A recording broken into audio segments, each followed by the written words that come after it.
Happy New Year, Kenyon fans. Clayton Kaufman coming to you for another edition of the Dan Priest Show. The Lords started the new year out at Johns Hopkins University in Baltimore, Maryland, and while they didn't get the outcome they wanted, it's time to get ready for NCAC play. And Coach Priest, thanks for joining me this afternoon. And again, not the outcomes we wanted against Johns Hopkins and Randolph, but two tough competitors, and going forward, we're going to have some tough competition in the NCAC. Gauge your team where they're at right now. Starting the new year after the trip to Baltimore. Sure. Yeah. Well, it was a great trip for them. Of course, we didn't play as well as we thought, but it's really good for our team. We had a lot of huge parental support, alumni support, and got to see and do some really good things. So we did play two really good teams. Didn't play particularly a very good second half at Hopkins, but played a team that was in the NCAA tournament last year. Yeah. We'll probably challenge to be in it again this year.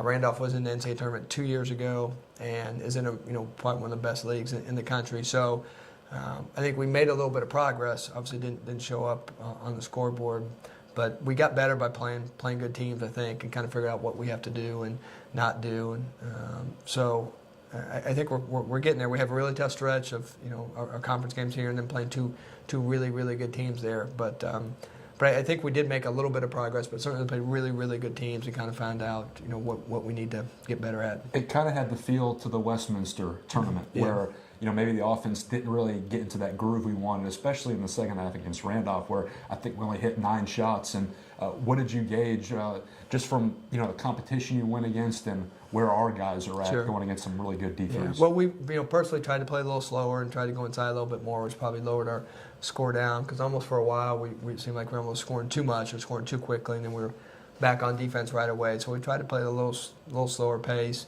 And we ended up scoring 60 in the game, which is really higher than what Randolph has given up average a game. So they're one of the top, 10 or 15 in the country in points given up.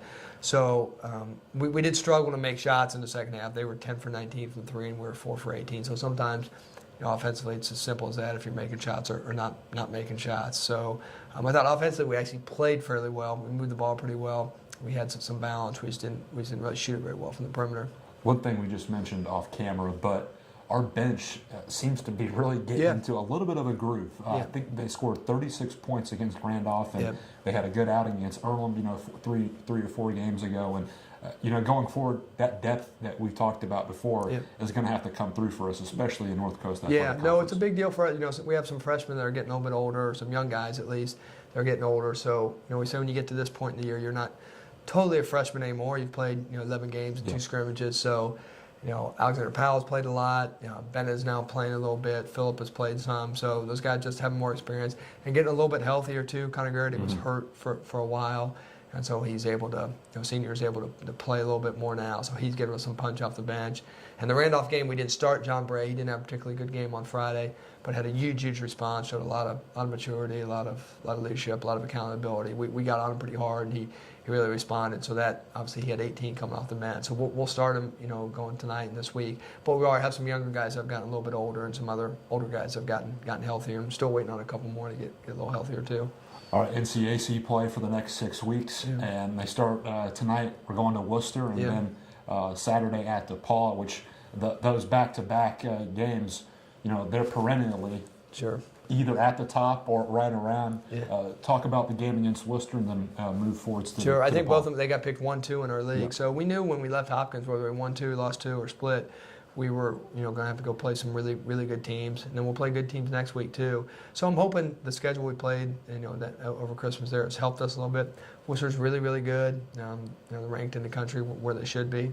And DePauw is obviously really good too, and has a really, really good big guy. So I do think we have played good teams. I think that helps us a little bit. Tim Conley's hurt, so that's going to be a little bit of a challenge for us, being able to score in the perimeter, because he scored it all year. So, but we'll see if we have some other guys that can step up, and at least tonight, I think hopefully Timmy will play on Saturday, but kind of fill his void a little bit and get some minutes there. But we'll certainly play 2 really, really good, well-coached teams. Okay, Coach. Again, the Lords are playing at Wooster tonight at 8 o'clock. If you're out in the area, go out and check out the Lords as they take on a really good Wooster squad, and then Saturday at DePauw in Greencastle, Indiana.